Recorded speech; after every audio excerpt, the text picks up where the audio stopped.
Bonjour tout le monde. Alors, mon nom est Louis Hull et je suis très heureux aujourd'hui de vous souhaiter la bienvenue aux Instituts d'automne 2024 du Centre Franco. Alors, la formation aujourd'hui a comme titre Stratégie de lecture et écriture pour nos élèves ayant de grands besoins. Et je suis très heureux aujourd'hui de souhaiter la bienvenue à Patrick et Valérie, nos formateurs, formatrices aujourd'hui, qui vont être,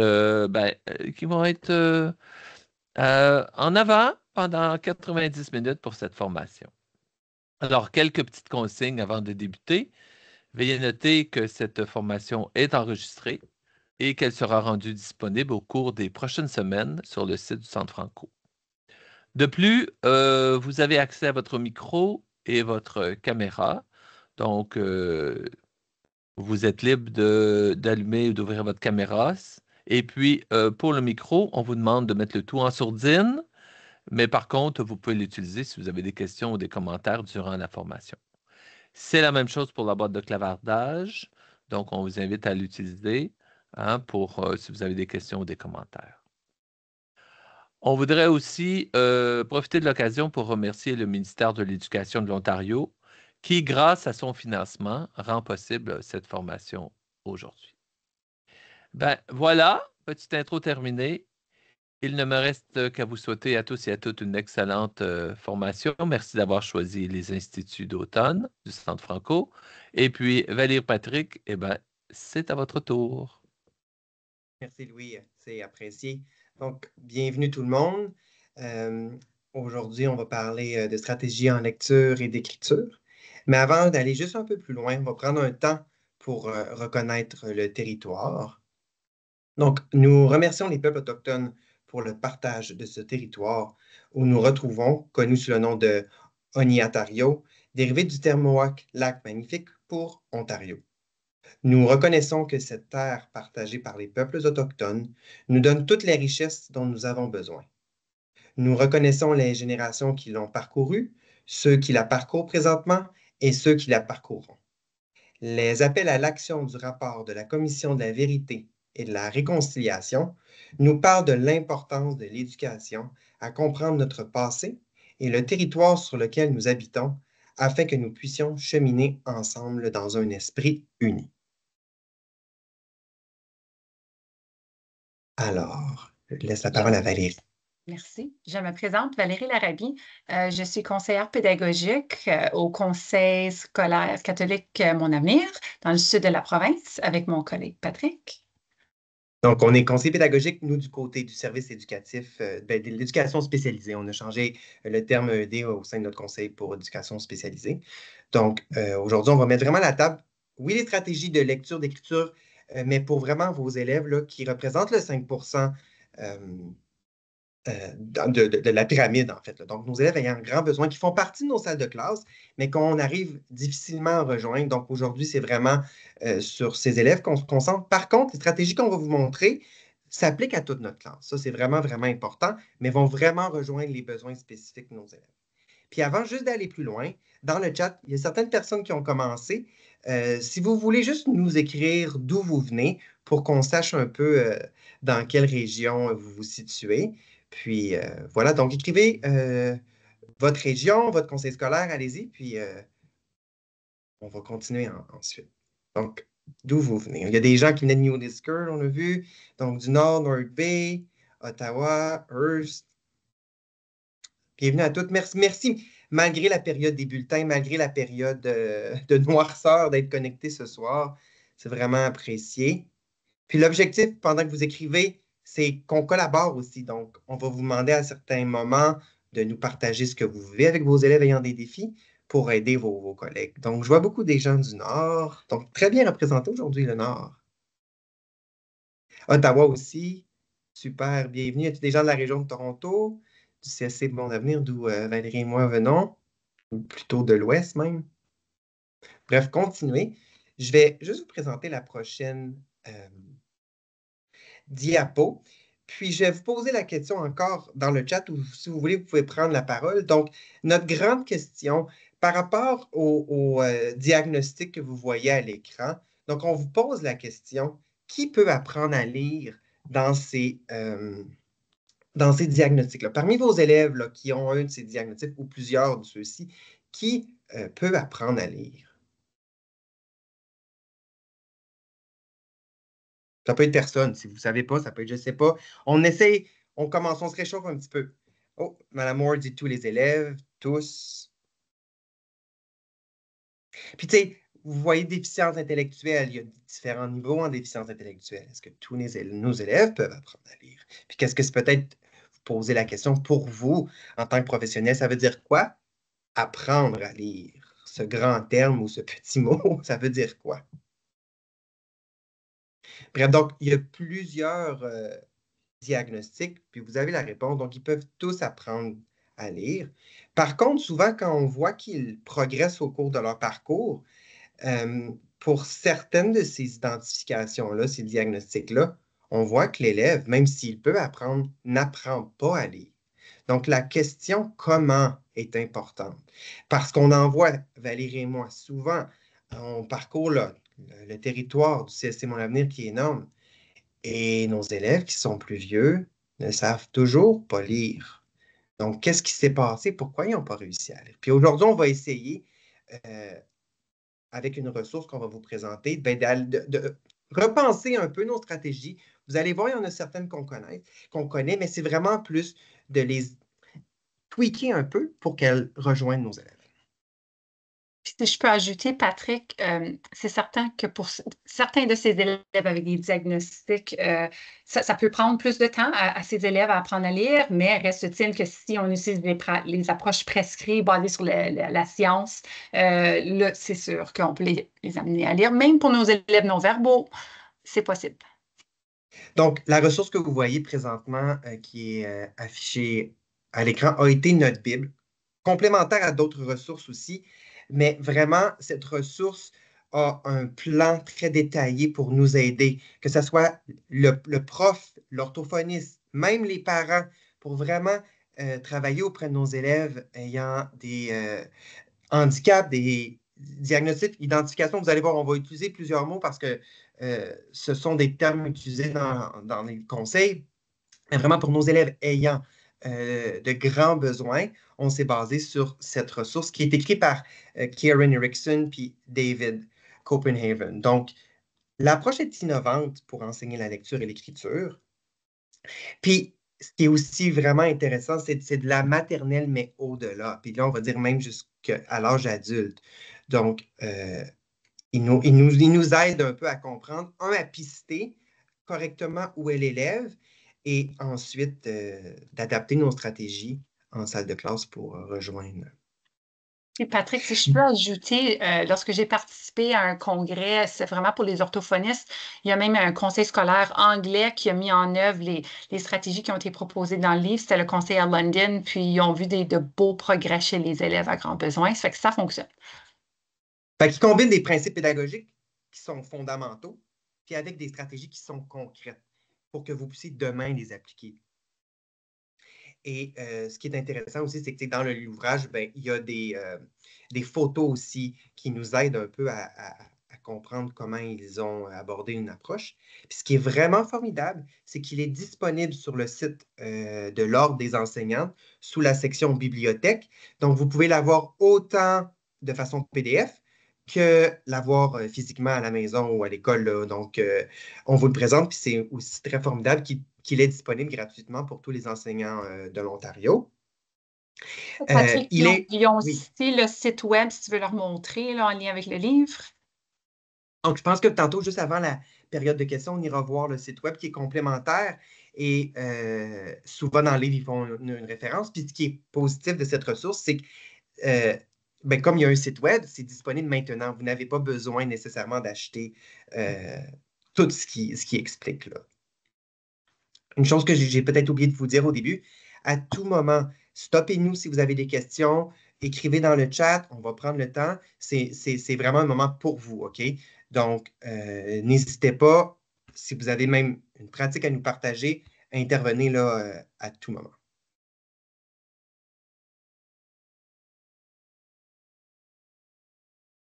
Alors, On va prendre un petit peu de temps dans le livre par quoi les auteurs commencent, OK? Donc, vous voyez en haut, les auteurs mentionnent vraiment l'importance de savoir chacun de nos élèves dans notre salle de classe s'ils sont des lecteurs émergents et conventionnels, OK?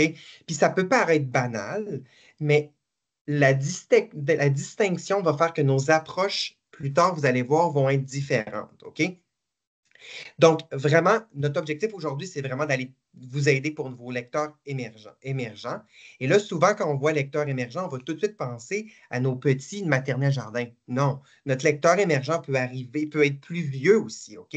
Si on n'a pas été exposé à la base ou on n'a pas été assez exposé, ça se peut que même si j'ai 17 ans, je tombe dans la catégorie lecteur émergent. OK? Des questions vraiment faciles. Puis aujourd'hui, je vais vous demander, pensez à vos élèves que vous avez présentement dans votre salle de classe. Puis posez-vous les questions que vous voyez en haut dans le premier encadré. Donc, est-ce que mon élève identifie presque toutes les lettres de l'alphabet la plupart du temps? Et si vous n'êtes pas certain, peu importe l'âge de votre élève, quel est mon outil pour que j'aille pister cela? Quel est mon outil basé sur la recherche que je vais utiliser pour aller pister cela? Pas juste des observations que j'ai faites. Puis là, pourquoi je vous dis pour les élèves plus vieux? Parce que souvent, lorsqu'on arrive au cycle moyen et même plus haut, on ne le fait pas. Là, s'il y a des enseignants ressources avec nous aujourd'hui, la façon de faire, c'est d'aller faire un pistage pour qu'on puisse après aller voir où on doit travailler. Donc, est-ce que mon élève qui a des difficultés identifie les lettres de l'alphabet? Est-ce qu'il est engagé et interagit pendant la lecture partagée? On va aller un peu plus loin. Donc, c'est un élément important, ça, l'engagement de l'élève. Est-ce qu'il a un moyen de communication et d'interaction? Puis, est-ce qu'il comprend un texte qui a du sens? Donc, là, vous allez ensuite, si vous répondez oui ou non, avoir deux options. Donc, si vous répondez non, nous, on va se concentrer pour ça aujourd'hui. Donc, les points que vous voyez, on va aller les détailler dans les prochaines diapositives. Donc, c'est des termes qui sont génériques, mais on va aller vraiment vous montrer des activités, des idées pour travailler tous ces éléments-là. Donc, là, pour vraiment bien différencier de notre lecteur émergent, il fait ses premiers pas dans l'univers de la lecture. Alors, c'est pour ça que les questions que vous voyez en haut sont de base, parce qu'il vient de commencer, peu importe son âge. Donc, l'approche, on tâtonne encore. Donc, l'élève s'appuie encore sur du contexte visuel, il reconnaît peut-être quelques mots, il explore les bases de la structure textuelle. Puis là, on va voir que cet élève-là a une lecture lente, hésitante, puis qui a besoin de soutien. Donc, on va souvent voir des aides enseignants quand on parle en lecture proche de ces élèves-là. Ça peut être des petites pistes. Donc, il comprend quelques conventions de l'écrit, mais on le dit, hein, émergent. Donc, on est vraiment à la base, et même si ça fait longtemps qu'il est dans notre système. Puis bon, à l'opposé, bien sûr, ça, vous le déduisez pour notre lecteur conventionnel. Bien là, lui, il navigue plus avec aisance dans les textes. Il a intégré les mécanismes pardon, de lecture. Là, lui, il peut plus se concentrer quand on est en train de parler de décodage, de décoder des textes plus longs. Donc, la lecture est fluide, il est capable de mettre de l'expression, il aborde les textes plus de façon autonome. Si on lui demande, il peut adapter sa vitesse. Donc, comme vous avez plus le portrait du lecteur conventionnel. Je rappelle avant de passer à la prochaine diapositive, peu importe l'âge. Puis il y avait des anciennes pratiques qui, parfois, disaient, bien, quand l'élève est trop vieux, on ne revient pas à la base, puis on lui donne un outil, comme on lui donne Read and Write, puis on espérait que ça arrive. L'outil, la ressource nous dit non, il faut adapter nos interventions, il faut revenir à lecteur émergent et exposer davantage l'élève. Parce que ça, c'est un élément clé, puis on va vous en parler plus loin. L'exposition de nos élèves ayant des grands besoins est souvent moins que nos autres élèves. Puis là, pensez-y pendant qu'on va aux autres diapos. Pourquoi?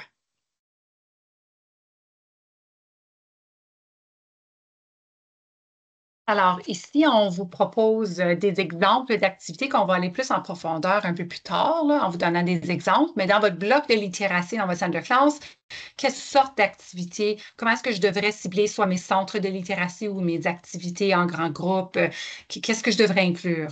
Ça fait que pour un lecteur émergent, et puis vous allez voir là, qu'il y a des activités qu'on va faire pour le lecteur émergent et le lecteur conventionnel. C'est juste que là, si je fais ma lecture partagée, puis j'ai des lecteurs émergents, peut-être j'en ai juste 2, 3 dans la classe, bien là, je vais aller intégrer des éléments lors de ma lecture partagée où on dit la LI, la lecture interactive enrichie, qui vont vraiment répondre aux besoins des deux, là, le lecteur émergent et conventionnel.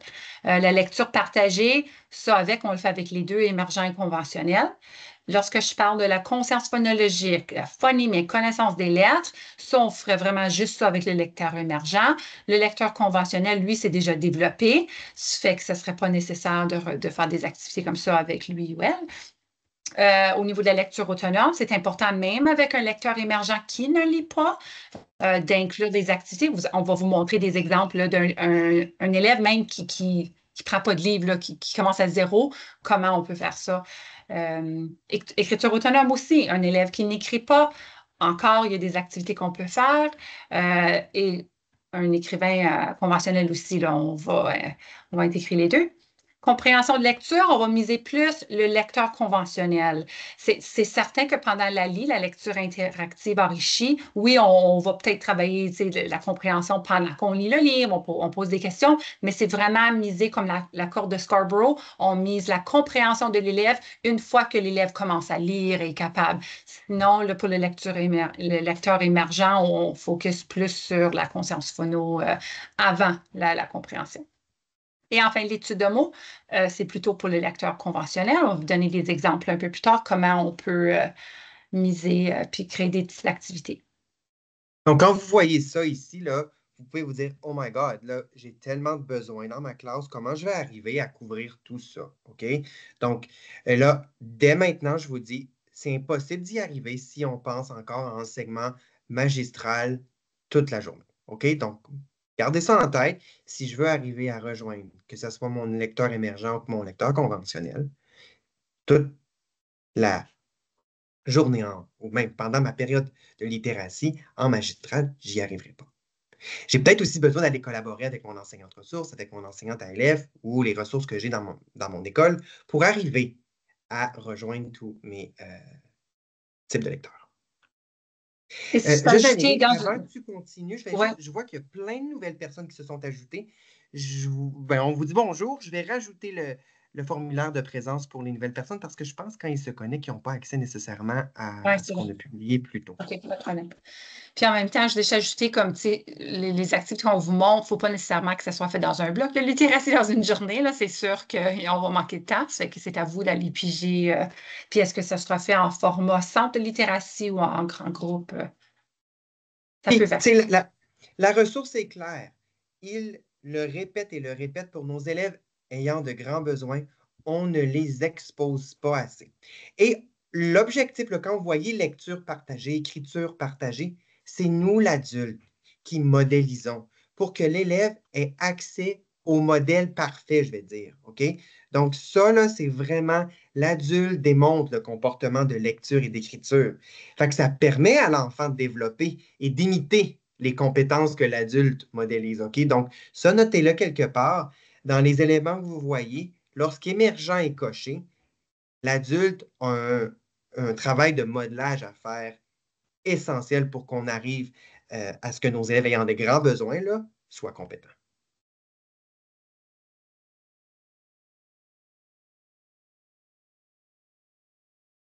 Des questions à ce point? N'hésitez pas, pour ceux qui viennent se joindre, on l'a dit plus tôt, si vous avez des questions, écrivez dans le chat.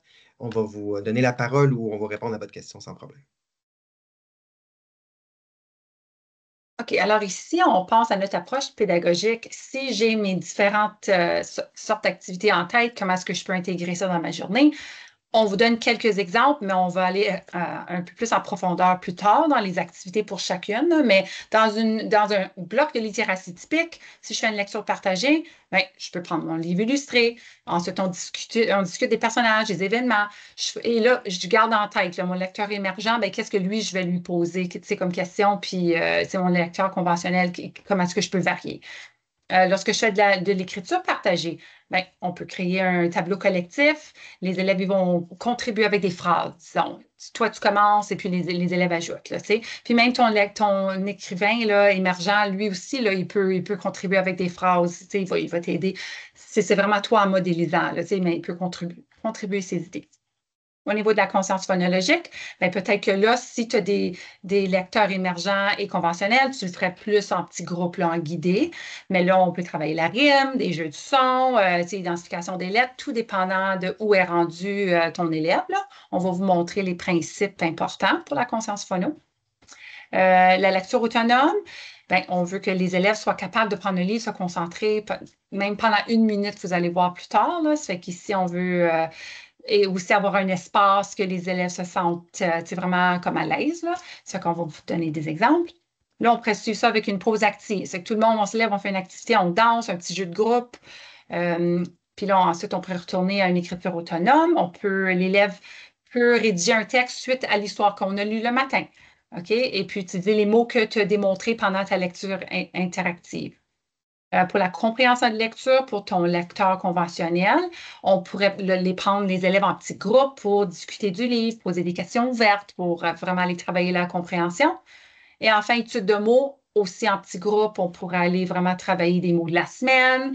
Si tu travailles certains sons de la semaine, on pourrait aller travailler ça là. Les jeux de lettres et tout ça peuvent être travaillés dans l'étude de mots.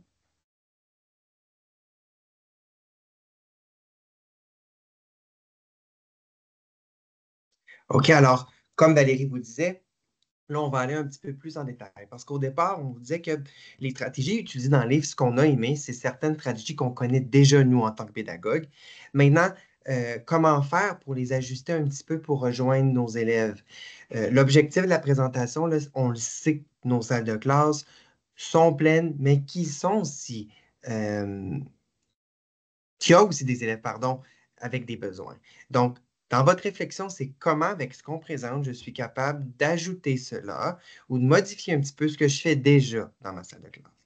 Puis, par exemple, juste le modelage. Donc, quand je fais, vous voyez l'image là, de l'enseignante qui va faire une lecture partagée, comment je fais pour peut-être cibler en amont, donc la planif est importante, mais pour aller cibler un concept ou deux pour mon élève ayant de grands besoins que j'ai déjà pisté. Donc, je pense, par exemple, peu importe l'âge, mon élève est juste rendu ou rendu à identifier le son des lettres ou identifier les lettres. Peu importe l'âge, est-ce que je peux intégrer une question qui sera peut-être au début ou après ma première lecture parce que son niveau d'attention est assez court. Donc, euh, on se réinvente, mais on est mieux de cibler un élément qui va vraiment rejoindre notre élève et après continuer pour nos autres. Donc, voilà. Donc, tu sais, quand on parle de lecteur conventionnel encore, pour ceux qui viennent se connecter, vous allez voir en haut, on voit lecteur émergent puis lecteur conventionnel. Donc, un lecteur conventionnel, il a déjà acquis les bases. Fait qu'on peut naviguer un texte de manière, tu sais, avec lui de plus autonome. Fait qu'il comprend naturellement la structure de phrase, il décode les mots sans effort, il est capable de saisir le sens global d'un texte. Par contre, quand on parle d'un lecteur émergent, il est au début de son parcours de lecture. Fait qu'il est en train de découvrir les fondamentaux, comme je vous disais, la reconnaissance des lettres. Fait que c'est pour ça que c'est vraiment important de les exposer énormément. Donc, pendant que je fais ma lecture partagée, pas l'enlever de la classe pour faire quelque chose, de le laisser, peut-être avoir un plus petit groupe parce que oui, on va rejoindre plus. Oui, peut-être avoir de la lecture partagée pendant mes centres. Donc, s'il est entouré juste de 4-5 élèves, beaucoup plus facile d'aller rejoindre et parmi les 4-5 élèves, d'avoir des élèves qui sont le plus près de lui. Et là, ça va être plus facile d'aller ensemble découvrir les fondamentaux qu'il n'a pas acquis, comme les sons peut-être qu'il n'a pas acquis. Fait que le lecteur émergent a besoin de beaucoup plus de soutien et surtout d'encouragement. Puis c'est pour ça que tantôt on vous demandait, est-ce que quand vous faites de la lecture partagée, votre élève est un petit zombie? Si oui, là, ben on a besoin de renforcement, puis on a besoin de se poser la question comment faire pour aller le rejoindre, parce que la motivation, c'est votre clé. Ça, c'est peut-être l'élément que vous devez travailler. Comment faire pour rejoindre plus mon élève en grand besoin? Puis comme je vous disais plus tôt, les autres élèves sont, ils ont une lecture plus conventionnelle, donc ils sont OK, il faut aller rejoindre le 5%. Question? Si je peux ajouter, là, lorsqu'on a indiqué dans la diapo l'annexe A, là, on fait référence au curriculum. Avec l'annexe A, c'est le continuum là, des apprentissages que l'élève fait là, au niveau de la science de la lecture. Ça fait que si ton élève est rendu au tout début de l'annexe, c'est un lecteur et débutant, aller choisir, là, peut-être que c'est juste la conscience phonimique, là, il va être capable de fusionner, tu sais, B-A-T-O dans bateau. Mais si on intègre des éléments qui peuvent rejoindre l'élève, là, l'élève va être plus engagé, comme Patrick le disait, plus motivé. Là. Ça fait que je suis allée cibler quelques concepts pour ces élèves qui sont vraiment plus loin là, dans le continuum. Puis Valérie dit l'annexe. C'est aussi quelque chose. Quand on dit l'annexe du nouveau curriculum, est-ce que je sais c'est quoi? Est-ce que je sais à quel contenu, à quelle attente l'annexe se réfère? L'annexe que Valérie parle, c'est maintenant essentiel, peu importe l'année scolaire que vous êtes, de connaître c'est quoi cette annexe que Valérie parlait. OK? Puis ça, à la période de questions, si vous ne savez pas, il n'y a pas de questions qui sont idiotes. On va vous les montrer. On va les montrer parce que c'est vraiment un continuum essentiel pour tous les enseignants de l'Ontario. Puis quand on va être plus à l'aise avec l'annexe, qui va vraiment faire un portrait vraiment précis sur tous nos élèves, qui va nous aider à faire un portrait, on va être capable d'aller rejoindre qui soit notre lecteur émergent ou qui soit notre lecteur conventionnel. Puis avant de continuer, Patrick, je ne sais pas si tu allais le mentionner, là dans la partie, là, je vais te laisser. On a une question d'Aurélien, si vous voulez prendre la parole ou écrire dans le chat. Oui, et bonjour. Bonjour. Je m'excuse, je suis arrivé un peu en retard. Mais dans la lecture partagée, moi, c'est comme ma première année en 6e. Quand vous dites lecture partagée, ça veut dire, quand vous dites d'aller chercher l'élève, je ne comprends pas. C'est-à-dire, lorsqu'on fait une lecture, peut-être si on veut étudier, je ne sais pas moi, les verbes, comment on parle le chercher? Parce que parfois, on fait une lecture et tu promènes les yeux, tu as l'impression qu'il y a un élève qui est comme complètement, il n'est pas là. Et quand tu dis, aïe, c'est ton tour, c'est comme, on est à quel niveau? Je veux dire, comment on parle le chercher celui-là? Bien, lorsqu'on travaille la lecture partagée, la lecture interactive enrichie, je vais aller cibler des concepts que je veux intégrer dans ma lecture. Ça fait que si je lis le livre sur le chien, là, disons, l'élève, si ton élève, c'est un lecteur émergent, il ne lit pas tout à fait, peut-être que je vais aller cibler la fusion des phonèmes ou peut-être le son ou. Je ne sais pas, ça dépend là, des besoins de l'élève. Ça fait que là, lorsque je lis la page, ben là, OK, là, l'élève, quand je dis tu vas aller le chercher, là, tu vas l'inviter là, à venir parce que c'est ça qui travaille, lui, le son ou. Tu vas l'inviter à trouver des mots qui ont le son ou s'il l'entend. Ça fait que c'est ça qu'on veut dire. Sinon, si on parle des concepts qui sont trop difficiles pour l'enfant, c'est là qu'il est rendu distrait et il écoute peut-être moins. Là. Pour faire du pouce sur ce que Valérie dit, Aurélien, je vous poserai la question, quel type de texte lisez-vous à vos 6e? Pas de mauvaise réponse, OK? Quand vous faites une lecture, quel type de texte vous lisez présentement? Je lis un texte, c'est pas un texte d'un ouvrage, c'est un texte que j'ai pris. Je suis en train de travailler sur un concept sur comment faire un résumé. C'est comme un petit récit qu'on lit. Donc, ça peut être sur tous les sujets. Enfin, on a fait un texte sur la musique, mais ce que j'essaie de faire derrière, c'est comment faire un résumé. Donc, je ne sais pas, je ne lis pas, OK. je ne fais pas de lecture actuelle sur un ouvrage. Wow.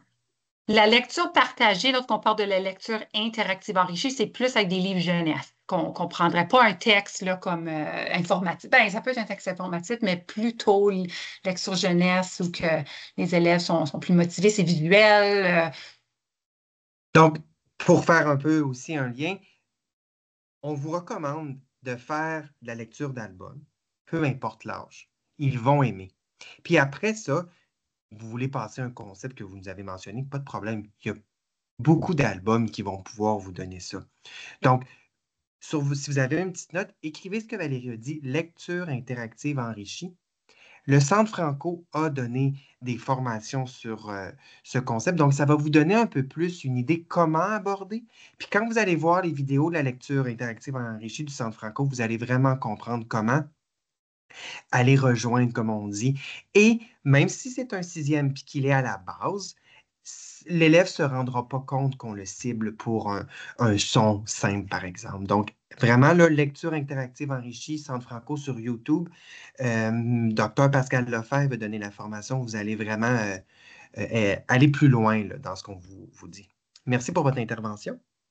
Donc, on vous a mis une image, OK? Là, on va vraiment orienter nos questions vers l'élève. Donc, j'ai mon livre, là, disons que ça, c'est une des pages du livre, là, Le petit chien avec la nourriture. Donc, moi, ce que je vais dire à l'élève, c'est, premièrement, je vais lui laisser du temps. Vous voyez notre petit post-it. Nos élèves ayant des défis, ils ont souvent des défis de traiter l'information. Ça leur prend plus de temps. Essentiel de se donner un 30 secondes. Parfois, on n'aime pas les silences en tant que pédagogue, mais c'est essentiel pour nos élèves. Pour tous nos élèves, mais encore plus avec nos élèves ayant des besoins. Donc, moi, j'ouvre la page, je pourrais dire, je vois que tu regardes le chien. C'est un chien brun et blanc. Je fais une pause. Voyez comment là, je vais modéliser. Parce que là, j'ai dit deux phrases. J'ai laissé une pause. Peut-être que l'élève va intervenir. OK? Pour un élève qui est à la base, qui est dans l'émergent, mon objectif, c'est qu'il intervienne. S'il n'intervient pas, après ma pause, là, je vais ajouter, je me demande ce que le chien va faire. Donc, on évite les questions fermées. Et là, si c'est la première fois pour l'élève, ça va être plus difficile. C'est pour ça que vous avez besoin de je fais, on fait et tu fais. Essentiel. Donc, si je recommence, parce que là, j'ai parlé en même temps, donc je vois que tu regardes le chien, c'est un chien brun et blanc. Pause. Je me demande ce que le chien va faire.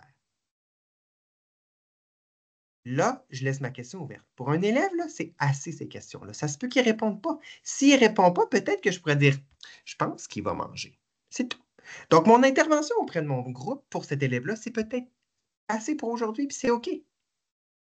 Donc, souvent, on va demander quel est le nom du personnage, tu sais, ou quel animal tu vois dans l'image. On est trop fermé. Donc, si si l'enfant ne sait pas quel est le personnage, ben, on vient de l'empêcher, en fait, un peu. OK? Puis là, au cours de ma lecture, je peux aussi avoir une discussion des actions. Donc, tu sais, là, je peux ajouter, si l'élève continue de progresser, tu sais, le chien regarde attentivement son maître, puis je peux arriver à ajouter du vocabulaire aussi que j'ai planifié. Pour notre élève aussi, nos élèves ayant des besoins, on peut faire un lien avec la vie réelle. Puis vous l'avez vu souvent même dans GB+, pour ceux qui ont utilisé la ressource, on demandait de faire un lien avec la vie réelle. Bien, pour nos élèves ayant des besoins, c'est souvent ce qu'ils connaissent le plus. Donc, c'est pour ça aussi qu'on a choisi un chien. Les chances que notre ami, disons que je savais qu'il y a un chien. Donc, tu sais, là, moi, si l'élève sait que j'ai un chien, j'ai déjà un lien motivateur avec l'enfant. Donc, tu sais, je pourrais lui dire, cette image me rappelle quand moi, je promène mon chien. Tu sais, est-ce que toi, tu promènes ton chien à la maison, considérant là, l'élève va peut-être dire quelque chose. Je donne une pause. Comment il se comporte quand tu regardes ton chien?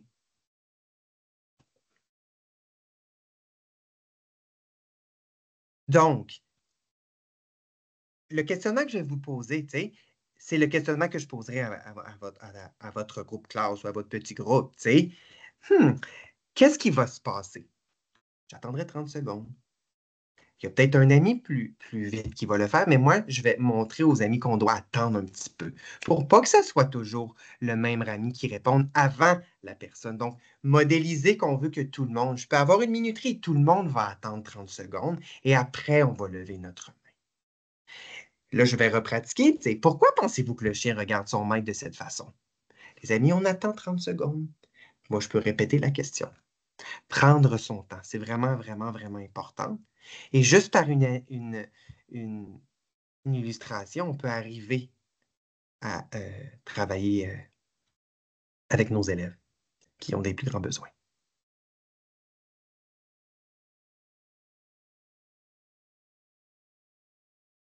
OK. Passons à la lecture autonome. Alors ici, c'est une activité pour un lecteur émergent et un lecteur conventionnel. Alors, on va vous montrer différentes stratégies gagnantes et activités que vous pouvez faire avec vos élèves. Alors ici, ça peut être même, je ne sais pas si dans vos conseils, vous avez des classes distinctes, mais nous, on a des classes alternatives pour des élèves à grands besoins. Ça fait qu'ici, il y a même des stratégies qui s'appliquent à eux, des enfants qui ne tiennent jamais des livres, là.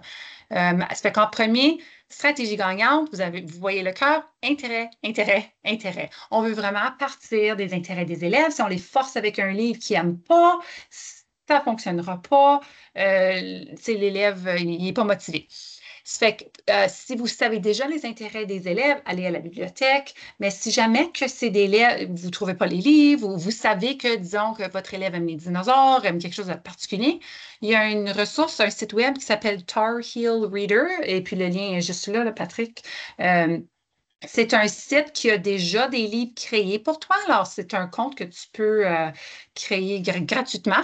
Il y a des livres qui sont déjà créés, mais il y en a plusieurs qui sont en anglais. Mais ce qu'on peut faire, c'est que c'est un site qui te permet de créer des livres. Alors, tu vas aller trouver des images. Si l'enfant aime beaucoup les chiens, ben, tu vas dans Google, tu trouves toutes les images. Et ensuite, tu peux juste créer tes petites phrases et ça crée ton livre pour que l'enfant puisse regarder en ligne, là. Ça fait que, au moins, c'est basé sur des intérêts. Et souvent, des vraies photos sont plus efficaces que juste des images. Ça fait que ça dépend de votre élève, mais c'est une super bonne ressource et gratuite. Après, tu peux retourner à la présentation. Alors, quelle sorte de livres utiliser avec les élèves? Bien, c'est sûr que des livres illustrés, c'est plus facile, mais ça peut être avec ou sans mots. Ça dépend de ton élève, où il est rendu. Alors, des livres en ligne, comme on vous a montré. Il y a d'autres sites aussi là, qui offrent des livres en ligne, vous en connaissez certainement. On peut avoir un partenaire de lecture, ça peut être un partenaire du même âge, un partenaire plus avancé. On voit souvent comme les Reading Buddies, là, si vous avez déjà fait ça dans votre école, un enfant du cycle moyen avec un enfant du cycle primaire, c'est aussi efficace. Read and write, l'enfant peut écouter un texte parce que les recherches démontrent lorsque l'enfant suit les mots et l'entend lu correctement, ça développe l'encodage où l'enfant éventuellement, il va être capable de le mémoriser le mot là, parce qu'il l'a vu, il l'a entendu plusieurs fois lu correctement. Un nuage de mots. Alors, on pourrait créer sur le site web là, des mots là, qui forment une image, là. Et aussi l'environnement.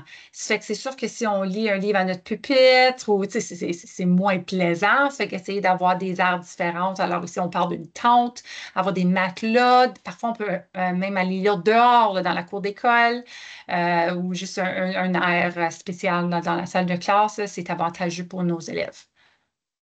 Puis, gardons en tête que pour nos élèves ayant des besoins, souvent maintenant, ils ont créé une aversion par rapport à la lecture. Donc, comment nous, cette année, comme nouveau prof, on peut redonner le goût à la lecture, puisque Valérie vient de vous donner comme idée, simple, mais peut donner à l'enfant un nouveau, un goût à nouveau, disons. J'ai un élève dans une classe alternative dans une de mes écoles qui, lui, du tout, là, il est en 4e année, puis c'est les livres, il déteste. C'est qu'on a commencé avec des livres audio, là, tu sais, comme tu pèses, ça fait des petits bruits, puis tout ça, mais au moins, il tourne les pages, puis il aime entendre les sons, c'est que c'est un début. Au moins, qu'il tienne un livre, puis qu'il tourne les pages. C'est que pour lui, c'est gagnant pour l'instant. Ça fait que là, on veut l'amener éventuellement à découvrir qu'il y a du texte, là, tu sais, dans un livre, mais pour l'instant, c'est un début. Et j'ai vu quelques personnes là, de notre conseil qui œuvrent au secondaire. Donc, important pour nos élèves à grands besoins, souvent, quand ils sont rendus au secondaire, on s'attend qu'ils se rendent eux-mêmes à la bibliothèque ou qu'ils lisent les livres que nous, enseignants, on a choisis. Donc, comment je peux changer mes pratiques pour que l'élève aille vers ce qui a accès. Puis aussi, parler avec vos bibliotechniciennes au secondaire. On devrait avoir des livres plus simples aussi dans nos bibliothèques au secondaire, parce que si on a juste des livres pour, je vais dire, qui commencent à la 7e année, il y a un problème. Et oui, merci. Madame Moore, elle parle des livrets du Centre Franco. Par le EAV, vous pouvez avoir accès à tout ce qu'ils ont, tout à fait. Puis, tu sais, je pense que le numérique, formidable aussi, ça peut être plus efficace aussi quand on cherche, nous, comme enseignants. Il y a la Bibliothèque des Amériques. Si on a un compte gratuit, on peut avoir accès à une panoplie de livres francophones. Donc, Bibliothèque des Amériques est aussi assez formidable pour ça.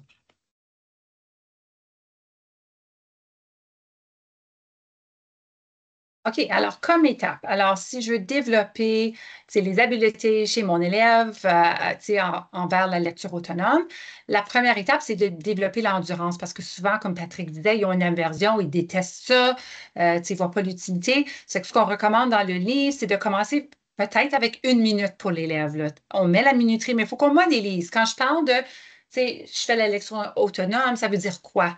Bien, ça veut dire que mes yeux, ils restent collé dans le livre, là, je reste assise, je ne suis pas en train de regarder par la fenêtre, je ne parle pas aux autres. Il faut vraiment modéliser qu'est-ce qu'on veut s'attendre pendant cette lecture autonome. Puis on mettrait une minuterie. On commencerait avec 1 minute, mais la minuterie. Si on voit que l'enfant, ce qu'on recommande dans le livre, c'est que si l'enfant est distrait, il regarde partout, tu recommences la minuterie, tu la redémarres, on recommence à 1 minute. Et ensuite, éventuellement, l'élève, il va comprendre, OK, c'est ça que tu veux que je fasse, là, tu sais.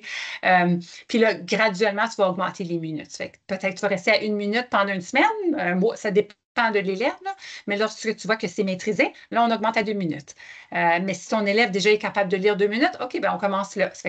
Et voir où est le baseline de l'élève, là, pour ensuite doucement augmenter. Mais encourager aussi, là, c'est super, regarde, tu es en train de regarder ton livre, tu lisais ton livre. Il le regardait, mais tu étais concentré sur ton livre, c'est super. Et on veut toujours suivre. Oui, vas-y. Je vais te laisser parce que c'est un petit lien. Vas-y, vas-y. Ah, OK, OK. On veut s'assurer de suivre une routine. Hein? Lorsqu'on lit pour que l'élève, surtout des élèves à grands besoins, ils savent à quoi s'attendre. C'est quand je fais ma lecture. Je vais où? Comment est-ce que je m'assois? Où est-ce que je prends mon livre? C'est qu'avoir une telle routine que l'élève s'habitue, il sait à quoi s'attendre. Patrick, tu l'as Donc, ajouté? oui, cette étape-là, puis on le voit de moins en moins, mais l'endurance. Tantôt, je parlais des centres. Si vous voulez instaurer des centres dans une salle de classe où je veux faire du décloisonnement, par exemple, l'endurance est importante. On doit travailler ça pour notre groupe classe, qui va nous permettre, avant qu'on dise go, de leur montrer c'est quoi nos attentes. Si les attentes pendant la minute ne sont pas respectées, on fait un retour tout de suite, puis on va repratiquer. Mais après le 1 minute, on va être capable d'ajouter une autre et on va se rendre à notre 10 minutes, 15 minutes. Mais l'endurance, ça aussi, c'est un élément qu'on voit de moins, puis on voulait le remettre de l'avant, puis le livre en parle. Essentiel si vous voulez gagner, surtout quand on parle d'un plus gros groupe pour la gestion de classe. Une autre étape pour notre lecture autonome, c'est lorsque la minuterie est écoulée, là, c'est de faire un partage en groupe. Ça fait qu'on veut vraiment amener l'enfant à nous partager ce qu'il a aimé, ce qu'il a vu, ce qu'il a lu dans son livre, qu'est-ce qu'il a aimé, moins aimé. C'est important de faire ce partage, avoir cette réflexion là, de notre livre suite à. Sinon, l'enfant, il peut bien penser, je fais ça pourquoi, là, comme il n'y a pas d'utilité après, on n'en parle même pas.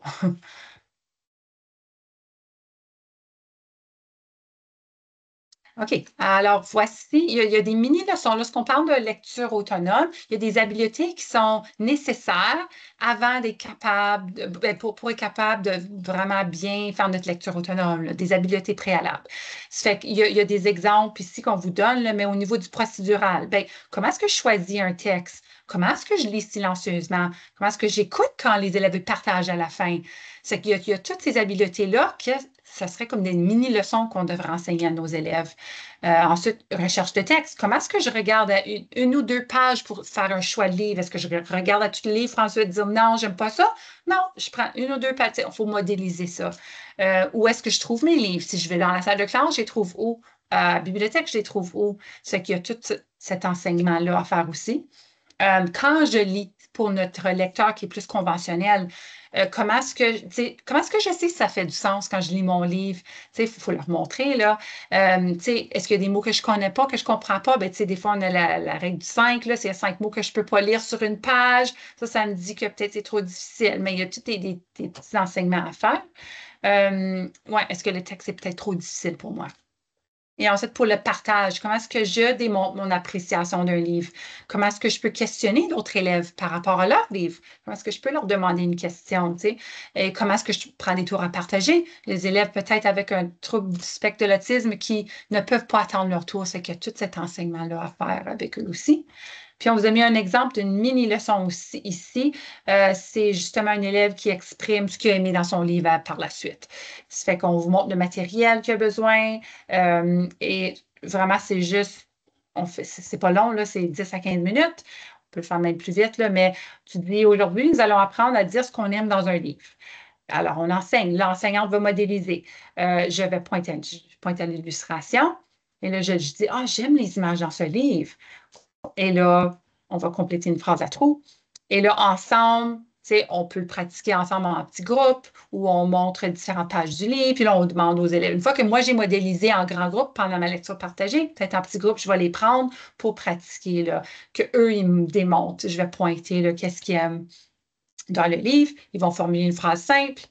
Et puis, l'enseignement actif, bien là, les élèves, ils peuvent écrire ou dessiner ce qu'ils ont mis dans le livre. Là. Ça fait que c'est vraiment une petite leçon pour cette habileté préalable. Donc, juste pour mentionner, cette leçon a été prise de la ressource Les ateliers d'écriture. Juste avant la pandémie, on le voyait beaucoup dans les conseils. La référence est au bas. Quand vous aurez la présentation, on va vous la partager après. Donc, les ateliers d'écriture, on l'a pris ici, plein de petits mini-leçons. Puis ce qu'on aimait de ça, c'est que c'est 10 à 15 minutes. Donc, on va aller rejoindre nos élèves ayant des grands besoins parce que c'est court puis c'est efficace.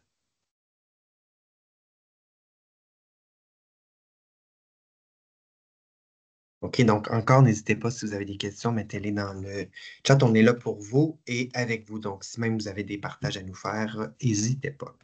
Donc, on vous a parlé maintenant, on va vous parler, pardon, de l'écriture partagée. Donc, encore, je répète, vous voyez émergent. Si vous voyez émergent, ça veut dire que moi, l'adulte, je devrais être en modelage pour montrer les bonnes pratiques à l'élève. OK? Donc, l'enseignant, puis, ou même le parent, peuvent penser à voix haute. Donc, c'est OK de dire aux parents ce qu'on fait pour qu'eux aussi puissent pratiquer à la maison. Bref, l'intervenant pense à voix haute en écrivant un court texte. Donc, on va l'écrire, on va le retirer, puis on va dire, maintenant, parce qu'on a donné l'exemple, maintenant, j'ai hâte de voir ce que tu vas écrire. OK? Donc, nous, l'adulte, on a un lien avec l'élève, on veut créer un petit moment, une anticipation.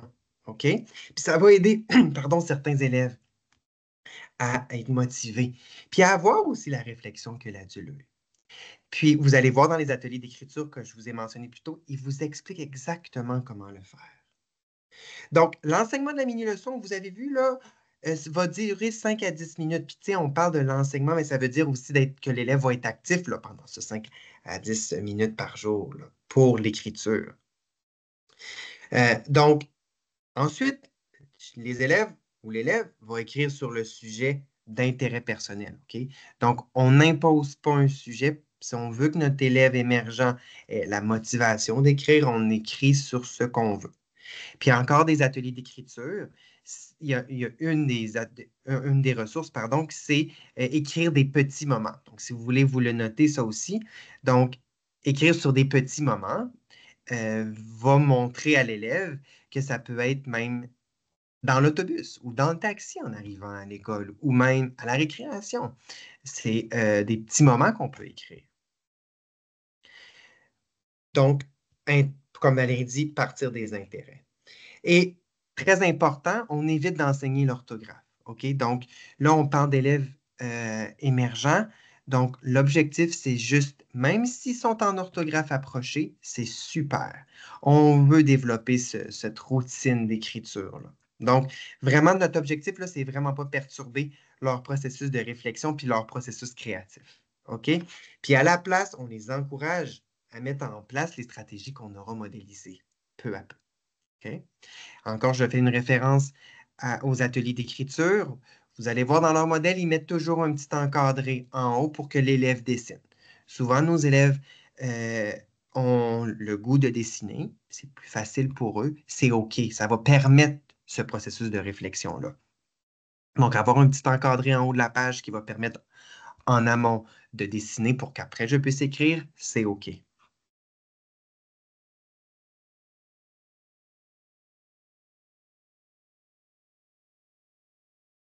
Aussi important, si l'élève hésite sur un mot, s'il est rendu un peu plus loin que l'orthographe approchée, c'est très important, nous, en tant qu'intervenants, qu'on n'ajoute pas de l'anxiété. Donc, qu'on veut que l'élève utilise ces processus qu'on lui a enseignés, puis que c'est correct de faire des erreurs.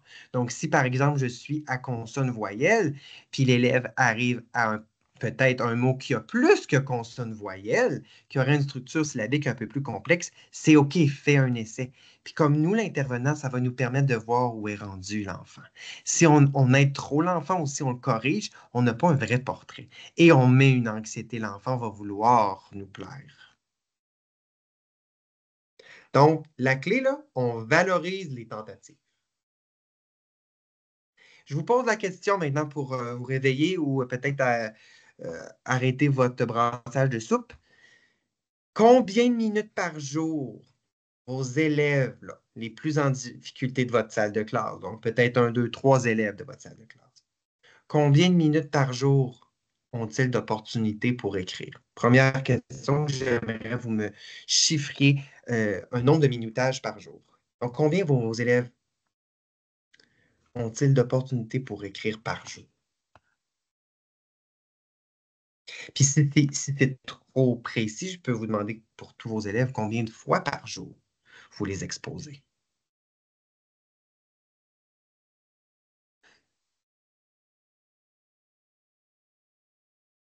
J'espère qu'on ne parle pas. C'est correct. Si vous êtes gêné, c'est bien. La clé, pourquoi on vous a posé cette question-là, puis le livre est très, très clair, on devrait exposer. OK, parfait. Donc, merci Caroline pour votre intervention. Ça nous permet de vraiment faire du pouce sur nos élèves en difficulté sont souvent retirés pendant nos moments d'écriture. Donc, on doit les exposer.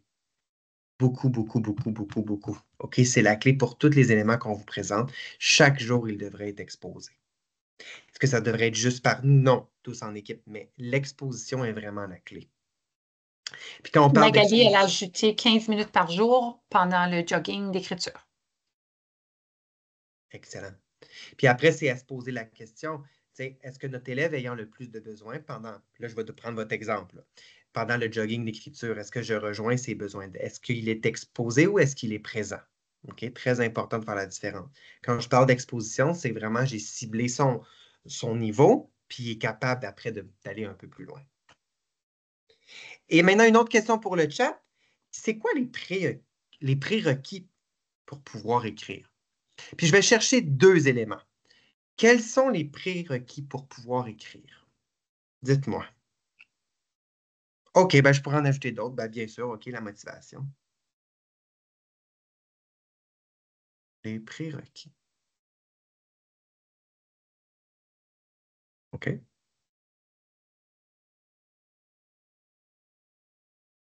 Puis je vais aller. De graphème. OK. Caroline, je vais vous challenger un peu. Si l'élève, pardon. Oh, Allô? allez-y. Oui. Et la dextérité? OK, la dextérité.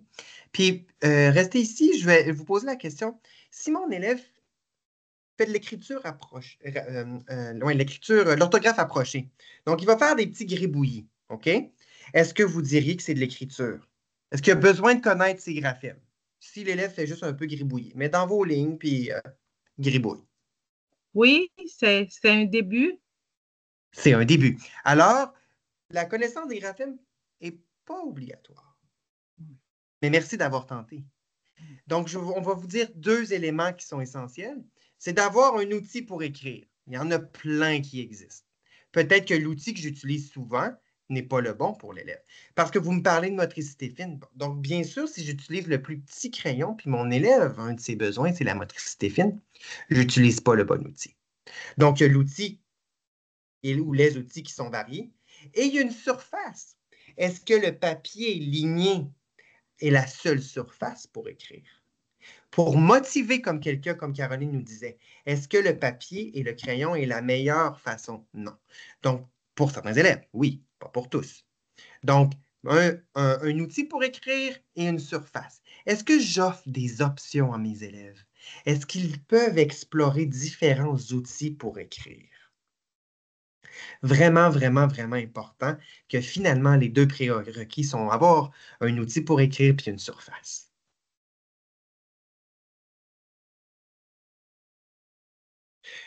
Une suggestion de la ressource pour aller donner un peu de bons exemples à nos élèves. Oui, à faire de l'écriture approchée, oui, faire comme je vous ai montré plus tôt, mais on peut ajouter des textes à structure répétée. Donc, ici, c'est un exemple qui nous donnait pour nous aider un peu dans une planification hebdomadaire. Donc, on pourrait faire un remue-ménage le lundi, sur un thème choisi par toute la classe. Donc, l'enseignant va écrire chaque phrase en verbalisant les mots, puis après, le groupe lit ensuite la phrase en chœur pour qu'on soit en modelage. Hein? Je fais, on fait. Puis on s'entend qu'à long terme, notre objectif, ça serait qu'il fasse seul l'élève. Puis le mardi, ça pourrait être on relit la phrase qu'on a écrite. Donc, là, on pointerait peut-être chaque mot. Et là, on ciblerait des concepts, des conventions de l'écrit. Et on ressortirait les concepts ciblés dans les phrases. Donc, ce qui est intéressant, c'est que pour notre élève qui a de la difficulté à traiter l'information, on y revient la journée suivante. Le mercredi, on pourrait faire des bandes de phrases. Donc, on relisait les phrases qu'on a écrites, mais là, on les mettrait en bande. On distribuait les bandes à chaque élève avec leurs phrases. On pourrait couper les bandes en mots.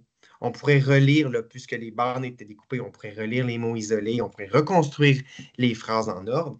Mais on voulait vous montrer ça ici, juste pour vous dire que, bien planifier, disons, 4 phrases que je réutiliserai pendant 5 jours, mais dans des activités différentes. Pour nos élèves ayant des grands besoins, c'est la clé parce qu'ils sont surexposés à ce que vous aurez planifié. Donc, bien planifier et pas juste lire des phrases tous les jours qui sont sorties d'un peu nulle part. Bien planifier les phrases que j'aurai choisies. Par exemple, là, vous voyez le jeudi, on pourrait être la phrase. Donc, on relit la phrase encore, on pointe chaque mot. Là, on pourrait distribuer un mot à chaque élève.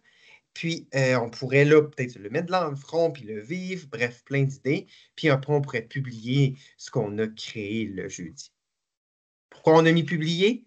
Très important pour la motivation qu'ils aient le goût d'en refaire parce qu'on le montre à quelqu'un, on a un objectif. OK. Passons à la conscience phonologique, phonimique et connaissance des lettres pour le lecteur émergent. Alors, on va vous proposer des stratégies gagnantes et des activités pour le lecteur émergent. Alors, il y a 3 notions fondamentales pour être prêt à lire. C'est le début de la lecture. Alors, en premier, on parle de la conscience phonimique. Alors, ça, c'est comment je connais les sons à l'oral. Alors, si je n'ai pas de lettre décrite, je n'ai rien. C'est vraiment qu'est-ce que j'entends. Comme dans bateau, je ne vois pas la lettre B, j'entends juste B. A, T, O. C'est les sons que j'entends. Ça, c'est la conscience phonimique. Lorsque je parle de la conscience phonographémique ou correspondance, graphème phonème, des fois on dit aussi, c'est vraiment le lien entre le son que j'entends et la lettre que je vois à l'écrit. Alors, je sais que quand je vois le B, ça fait B. Je fais le lien entre le graphème, c'est écrit, puis le phonème, c'est ce que j'entends. Je fais le lien entre les deux. Et enfin, le principe alphabétique, bien là, on parle des lettres. Hein? On parle des lettres et des sons. Alors, ça, c'est les 3 vraiment notions qu'on a besoin pour apprendre à lire. Puis quand je parle de conscience... Vas-y, excuse. Si on parle de conscience phonémique aussi, c'est pas juste des sons, mais qu'est-ce que je fais avec les sons? Bien, je vais les fusionner quand je veux lire, hein, je les fusionne pour créer des mots et je vais les segmenter quand j'écris. Ça fait que quand je veux écrire le mot bateau, bien, il faut que je segmente les sons. Il y a un B à je suis en train de le couper. Hein, mais quand je veux lire, je vais les coller ensemble pour former le mot. C'est que je vois le B, A, T, O, mais là, je les colle ensemble, je les fusionne. Donc, tout ce que vous voyez à l'écran, là, ça se retrouve, moi, je vous pose la question, dans quelle attente au curriculum? Ça, c'est important qu'on le sache, peu importe l'année qu'on enseigne. OK? Donc, c'est une question qui est importante à se poser parce que la science de la lecture, les recherches nous disent qu'un enseignant devrait, pour réussir à faire lire tous ses élèves. Et nos élèves avec un trouble d'apprentissage et autres, là, vous allez voir souvent dans des rapports psychoéducationnels, souvent les élèves ont des troubles au niveau le traitement phonologique. Ça fait que pour eux, c'est pas acquis ça. On peut bien penser qu'on est en sixième année. Donc, essayez-le avec vos élèves. Est-ce qu'ils sont capables de fusionner, segmenter sans même avoir de lettres? Puis je vous dis, j'avais un élève de cinquième année que je devais faire les activités là avec lui, là, qu'il ne savait pas. Ça fait que lui, quand il lisait, c'était pas une fondation solide, là. Oui, il décodait quelques mots, mais il faisait beaucoup d'erreurs parce que c'était pas assez solide au niveau des prérequis à la lecture. C'est vraiment la fusion puis la segmentation. Ils vont déterminer le succès de la lecture de l'enfant. Ça fait que c'est super important qu'on l'inclue dans nos activités. Si vous cherchez une ressource pour pister dans votre salle de classe vos élèves, Phino Éducation a sorti l'année dernière Régulo et Graphono. Bon, là, c'est plus Graphono. Très facile à faire. La ressource n'est pas dispendieuse, c'est une trentaine de dollars pour votre salle de classe. Ça vous piste vos élèves, vous allez vraiment adorer. Donc, Phino Éducation, Graphono, googlez ça, vous allez aimer. On l'a acheté pour nos enseignants ressources au conseil, puis on a vraiment beaucoup de succès présentement. OK, ça fait que par où commencer? Lorsqu'on parle de conscience phonologique, ce serait la première étape. La conscience phonologique, c'est comme le gros parapluie, disons. Et puis la conscience phonémique se retrouve comme une sous-catégorie de la conscience phono. Là. C'est que ça fait partie, c'est juste un peu plus spécifique parce qu'on parle des sons. La conscience phonologique, c'est jouer avec vraiment la phonologie, les sons, mais ça peut être des syllabes. C'est pas juste un son, ça peut être des syllabes, des mots dans une phrase. Fait qu'ici, on donne des exemples.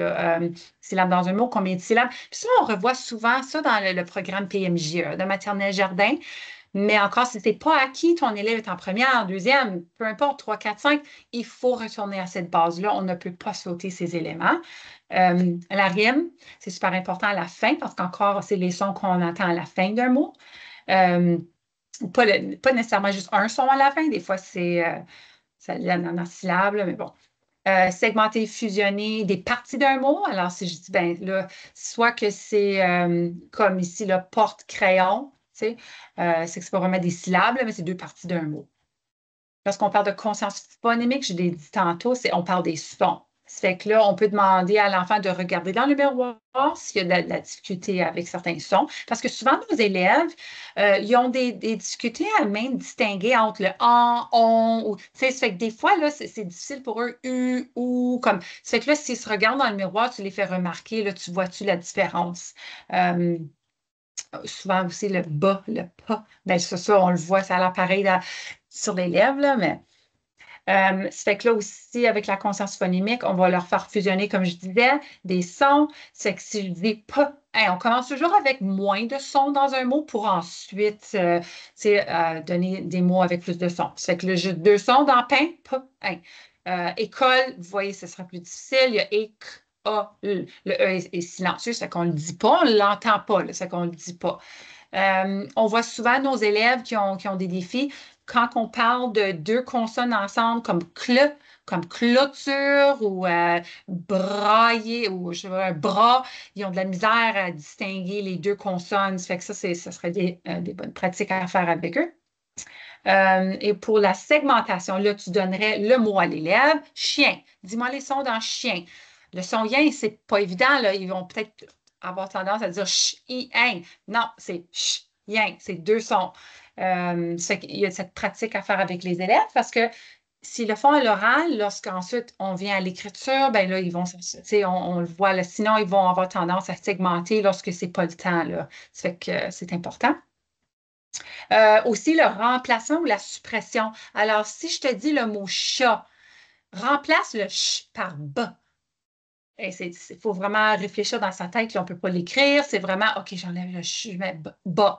Ça fait que de jouer avec les sons comme ça, c'est important. Puis ça travaille la mémoire de travail que souvent les élèves ont de la misère lorsqu'ils lisent parce qu'il faut que je me souvienne de tous les sons que je lis dans un mot pour les coller ensemble, pour lire. Puis souvent, ils oublient, là. Puis là, ils ont tendance à juste deviner le mot ou ils sautent une partie de mot. Fait que ça, c'est toute la conscience phonémique. Et ensuite, Donc, lorsqu'on parle, oui. Vas-y. je veux juste dire pour mes élèves plus vieux, tu sais, tantôt on a eu une intervention pour mes sixième années. Ben, si tu prends un mot dans ta lecture puis tu demandes à tout le monde de changer, fais-le un peu plus complexe pour certains, un peu plus facile. Ils vont aimer ça, les sixième années, puis même les plus vieux. Tu sais, aussi simple que ça, tu viens de travailler un concept important qui va aider. Mhm. Et ensuite, pour l'enseignement phonétique, bien, ça, c'est vraiment l'identification des lettres, là. Et aussi le son des lettres. Ça, encore, ça revient à le programme PMG, mais c'est important. Et aussi, comme, oui, on dit le nom de la lettre, mais évidemment que c'est plus le son qui est important, mais le nom de la lettre est important lorsque je vais orthographier des mots. C'est qu'il faut que je dise le nom de la lettre. Ça fait que c'est aussi important. Puis ça va aider l'enfant à décoder et encoder, là. OK. Alors, ici, ça vient une citation de notre livre. Ça fait que les jeunes ayant des difficultés d'apprentissage peuvent avoir de la difficulté à développer la conscience phonologique, mais ils peuvent y arriver. Ça fait que oui, c'est un processus cognitif au niveau du cerveau qui démontre, oui, c'est un défi, mais ils peuvent arriver, là. C'est juste souvent, ils vont peut-être avoir besoin des appuis mnémoniques, comme des visuels, là, pour leur faire s'en souvenir. Tu sais, avec le B, le P, tu sais, souvent, ils ont des défis, mais c'est avec la pratique, des appuis visuels, modélisation, ils peuvent y arriver. Donc, en équipe, là, si vous avez un élève et que vous voyez, là, vous dites, oh mon Dieu, là, vous avez besoin d'une équipe complète pour y arriver. OK? C'est très, très, très important. Puis en équipe, vous pouvez y arriver. Ici, au niveau de la conscience phonologique, on vous propose quelques jeux qui pourraient être utiles en centre. Puis même si c'est un élève qui est plus fort, là, comme ici, si on parle des syllabes, la conscience phonologique, fusionnée en syllabes, bien, le jeu Headband, c'est le fun pour tout le monde. Même si l'élève est plus vieux, je pense qu'il aimerait tout ça. Puis moi, j'ai joué le jeu Headbands avec un élève de 5e année, là, puis il aimait ça. C'est que l'idée, c'est que la personne qui porte le bandeau ne connaît pas le mot. C'est la personne qui regarde le bandeau là, qui dirait les syllabes, puis la personne qui porte le bandeau va deviner le mot. C'est comme un peu à l'inverse, là. On peut aussi jouer avec, comme, tu sais, le jeu tu sais, jeu de mots là, avec des allitérations. Là. Ça fait qu'ici, on a comme dans un livre, là, tu sais, Paul le panda peint partout avec plusieurs pinceaux. Ça fait qu'on veut ressortir tous les pas, tout le son initial, OK, le premier son dans chaque mot. Et ensuite, on peut travailler la rime avec des jeux de mémoire. On peut créer des cartes et puis vraiment aller trouver quel mot qui rime ensemble. Donc, tu sais, des fois, on n'a pas dans notre bibliothèque des livres qui travaillent l'allitération ou le son initial ou le son qu'on veut travailler. On vous dit, puis vous avez plusieurs capsules disponibles par le Centre Franco. L'intelligence artificielle pour ça, là, va être formidable pour vous. Donc, pensez-y. Même les jeux de mémoire qui peuvent être créés sur Canva, ça se fait en un cliquement de doigt. Donc, pensez-y, puis ça peut rejoindre vos jeunes. Bref, l'exemple que vous voyez pour le panda a été créé par l'intelligence artificielle. Il y a aussi un site web pour créer des jeux de mémoire, serpent-échelle. Il y a plein, il y a bingo, il y a plein de jeux, si je peux le trouver. Patrick, je ne sais pas si tu l'avais. Je vais le trouver, je vais le mettre dans le chat. Je ne pense pas qu'on l'a mis. Je vais le Parfait, mettre pendant dans quelques minutes. Là, OK. ouais. Tu crées tes cartes avec les mots que tu veux. Disons que tu travailles beaucoup la confusion entre le B et le P. Ben, tu peux tout mettre les mots que tu veux, puis ça va te créer tes cartes pour toi. Tu fais juste les imprimer. C'est super facile. OK, Encore au une autre. niveau Vas-y. conscience phonémique, alors là, je parle des sons, là, pas vraiment des syllabes et des mots et tout ça. C'est que les sons dans un mot, encore le jeu Headbands, fait que toi, tu portes le bandeau, l'élève va te dire des sons comme B, A, T, O. Ah, c'est bateau, tu devines. Le mapping orthographique. Alors, ça, c'est une ressource. On vous a indiqué le lien de l'orthophoniste Michel Minor-Corriveau. Et puis, c'est une approche vraiment pour aller isoler les sons dans des mots. Ça fait que l'élève peut les écrire, mais si vous n'êtes pas rendu là où l'enfant les écrit, il faut juste vraiment chaque case, il y a un son. Fait que soit qu'ils écrivent le son, mais comme je dis, c'est pas rendu là, ça peut être juste un jeton qu'il met là. B, A, T, O. Il y a même le pop-it, comme vous voyez dans l'image, où l'enfant, il pop un petit son pour chaque son dans le mot, là. Et enfin, les boîtes Elconine, il y a la présentation, le lien est imbriqué là aussi. Il faut juste qu'on glisse, c'est comme des petits jetons, tu glisses dans les boîtes, là. C'est que soit que c'est des boîtes avec, il y a comme 2 cases là, pour 2 sons ou 3 cases pour 3 sons, puis ils glissent les sons, là. C'est ils vont vous dire c'est B, A, L. T'sais, on veut vraiment isoler les sons. Fait que, encore là, on a mis Pop-It pour une raison. Peu importe l'âge, ils aiment ça. Puis c'est ludique, OK? Donc, on l'a vu. Pourquoi on a mis connaissance des lettres? C'est vraiment rendu connu. Ils doivent le savoir. On a imbriqué encore ce que Michel Miner-Corriveau a fait. Tout sur le site aussi, only.org. Référence présentement, autant en anglais qu'en français. Tout se retrouve sur only.org. Ils ont trouvé les meilleurs visuels pour les sons des lettres. OK? Donc, souvent, on se copiait de l'anglais. Donc, on vous l'a mis parce qu'on suggère qu'on uniformise pour, selon la recherche, quel mot représente davantage le bon son, en fait. Là, tu sais. Je dis quel mot, mais quelle image. Et aussi, on vous l'a mis parce que regardez la flèche en bas. Ce que la ressource nous suggère, c'est qu'on cible une lettre par jour et qu'on refasse le cycle aux 26 jours. Pour nos élèves ayant des grands besoins, il faut surexposer. Donc, si on fait la lettre de la semaine, c'est 26 semaines. Puis si par malheur, notre élève est parti en voyage quand on fait AOIU, par exemple, il a manqué. Donc, il va falloir attendre 26 semaines. Et là, il est presque trop tard. Donc, retenez une chose, ce que le livre nous recommande, si on veut avoir du succès avec nos livres avec nos livres, nos élèves, pardon, à grands besoins, cycle de 26 jours et on revient. Et si je peux ajouter sur ça, lorsque l'élève maîtrise des lettres, là, il te les enlève du cycle, là. C'est plus nécessaire là, de les réviser à chaque jour. C'est que ça se peut qu'éventuellement, il se rendu à juste 8 lettres dans son cycle qui ne sont pas maîtrisées. Et encore là, on est dans le modelage. Là. Vous voyez 1, 2, 3, 4, là. Mais l'objectif, c'est que l'adulte fasse le modelage pour que l'élève puisse réussir. Il parle aussi, très important, on va commencer par les lettres du nom de l'enfant peut-être, pas nécessairement par l'ordre d'alphabet ou pas nécessairement par les voyelles si ça fait plusieurs années qu'on a exposé l'élève et ça ne fonctionne pas. Donc, on travaille nos stratégies pour rejoindre l'élève parce que c'est la base, là, vraiment. Là.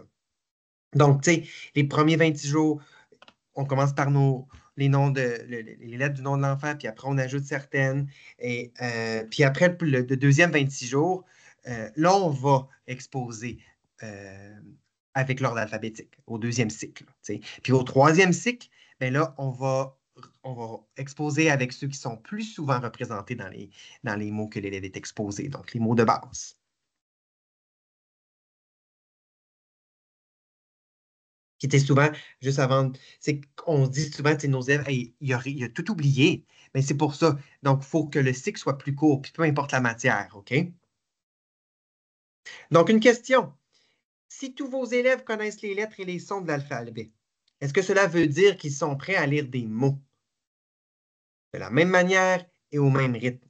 Donc, si je passe, dans le temps, on faisait IDL, si je passe l'identification des lettres, puis bon, ils connaissent toutes les lettres et les sons, est-ce que ça veut dire qu'ils sont prêts au même niveau?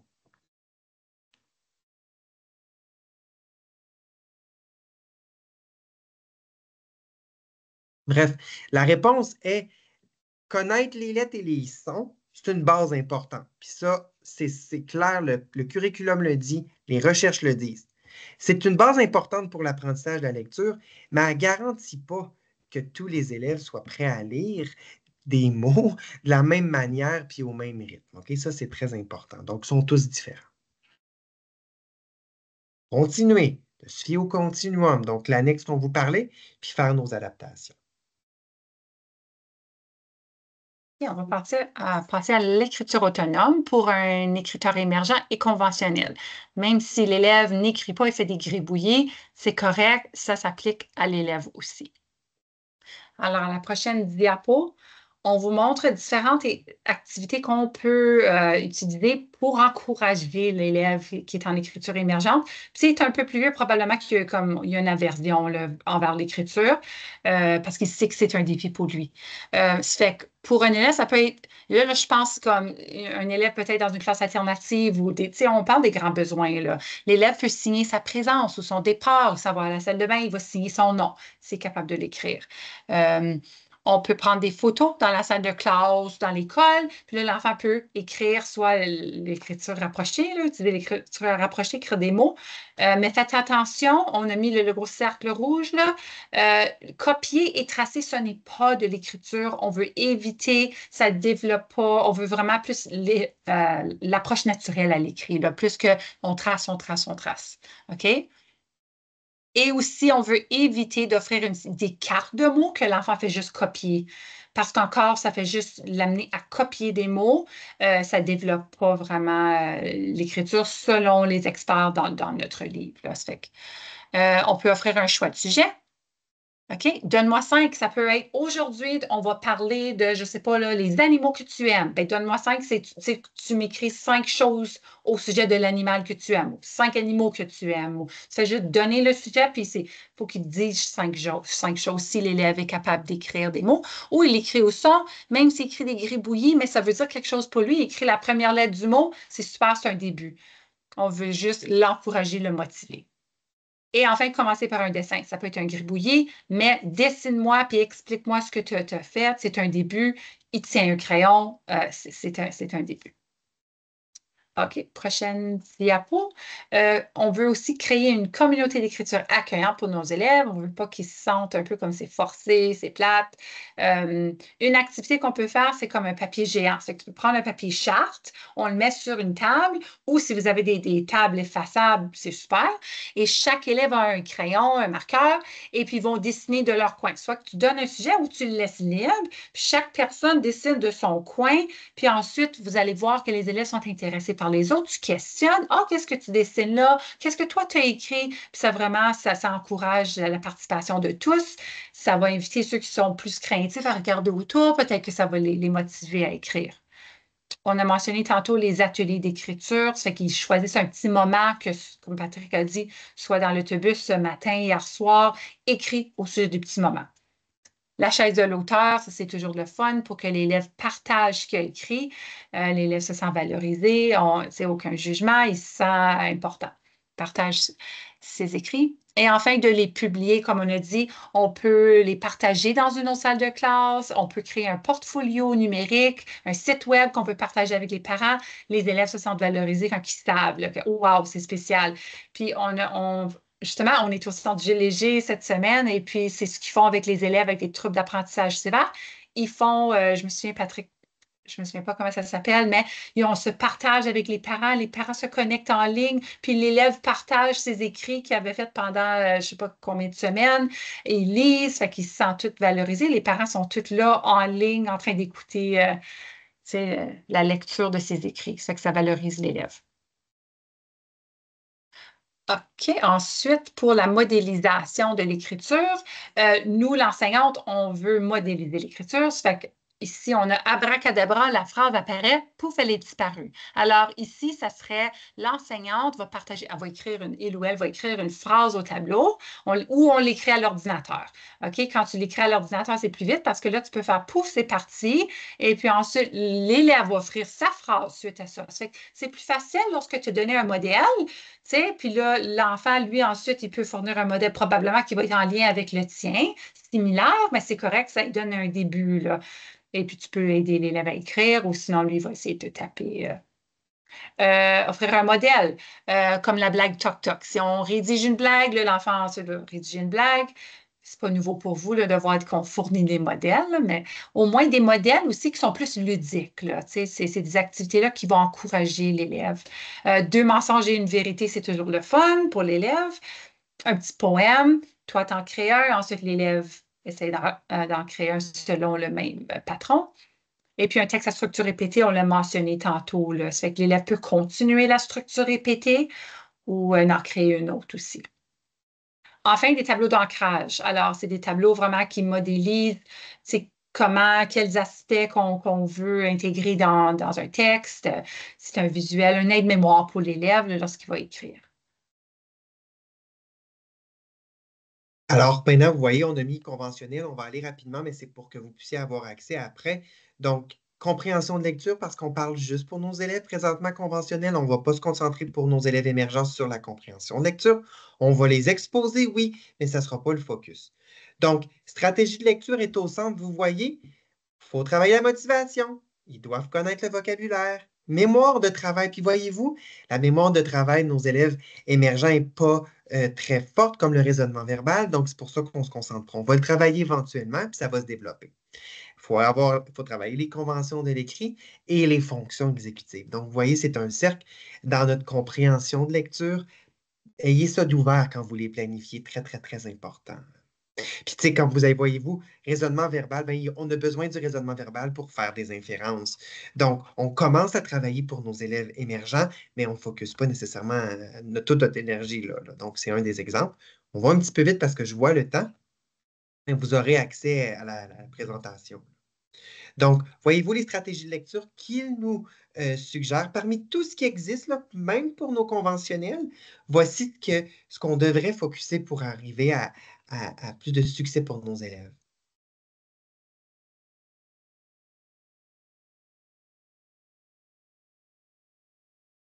Donc, pour l'étude de mots, même chose.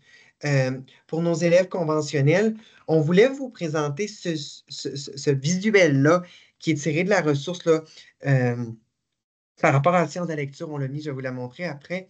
Donc, les mots rares qu'on devrait, en fait, quel texte je devrais présenter à mes élèves pour qu'ils aient plus accès aux mots rares. Parce que mes élèves qui sont de type conventionnel sont rendus à lire des mots rares. Voyez-vous, il est écrit les journaux. Il y a 68% des mots rares qui se trouvent dans les journaux.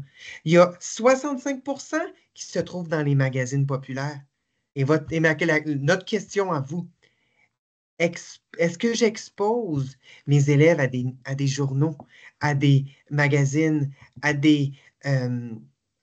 puis finalement, on les expose plus à des livres pour enfants. Puis voyez-vous, il y a juste 30% des mots rares. Question peut-être pour vos plus avancés parce que c'est important. Est-ce que j'expose assez mes élèves aux mots rares? Est-ce que je travaille dans ces textes? Donc, ce que je vous disais, la référence, c'est en lien avec ici. Donc, Shifting the Balance. Ils viennent de l'écrire en français, toujours disponible sur le site de l'ordre, pardon. Donc, très intéressant aussi pour vos prochaines étapes. On a mis les références.